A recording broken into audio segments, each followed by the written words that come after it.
Welcome, folks, to a sobering tale of tragedy and violence that shook Trinidad and Tobago to its core over 3 centuries ago. Today, we're delving into the history books to explore the events leading up to the Arena Massacre of 1699, which saw the brutal killing of the governor Don Jose de Leon y Echales, as well as other officials and missionaries at San Francisco de la Arena at the hands of indigenous people. Our story begins in the late 17th century when Trinidad was a Spanish colony ruled by Governor Don Jose de Leon y Echales.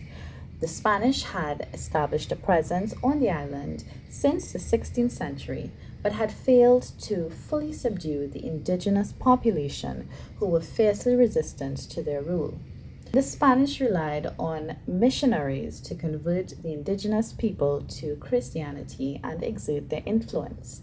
However, tensions were brewing between the indigenous people and the Spanish, who were seen as encroaching on their lands and resources.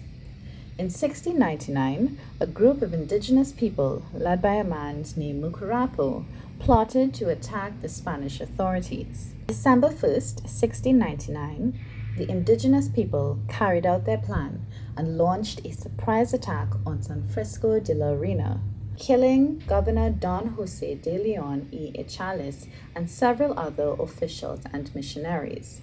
The attack was swift and brutal, with the indigenous people using machetes and arrows to overpower their victims. In the aftermath of the attack, the Spanish authorities conducted a series of punitive expeditions against the indigenous people, which resulted in a significant loss of life.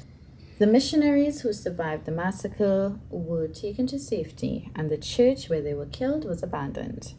In the late 19th century, the ruins of the church were rediscovered, and the remains of the victims were exhumed and reburied in a mass grave. It is unclear if the skulls of the priests were included in the remains, but it is possible that they were. Today, the site of the Arena Massacre is a historical landmark, and efforts have been made to preserve the memory of the tragic event. The story of the massacre serves as a stark reminder of the violence and turmoil that characterized Trinidad's early colonial history and underscores the importance of recognizing and preserving the diverse cultural heritage of the island. Of the Santa Rosa First Peoples Community and Trinidad and Tobago demonstrated a spiritual smoke ritual in honor of the ancestors, showcasing their rich culture. Through the medium of the fire and the sacred herb, the sacred incense of the forest, we send our prayer to you because you dwell in the highest heaven and you have placed us upon the lowest earth. And from the lowest earth to the highest heaven. What we did was a small version of a smoke ritual, a smoke ceremony. And this is one of the ways in which our indigenous peoples prayed. They had many different ways. Some of them prayed by the river, some underneath the tree, some through the medium of the fire. And because the indigenous peoples are nature worshippers, they choose those elements of nature through which they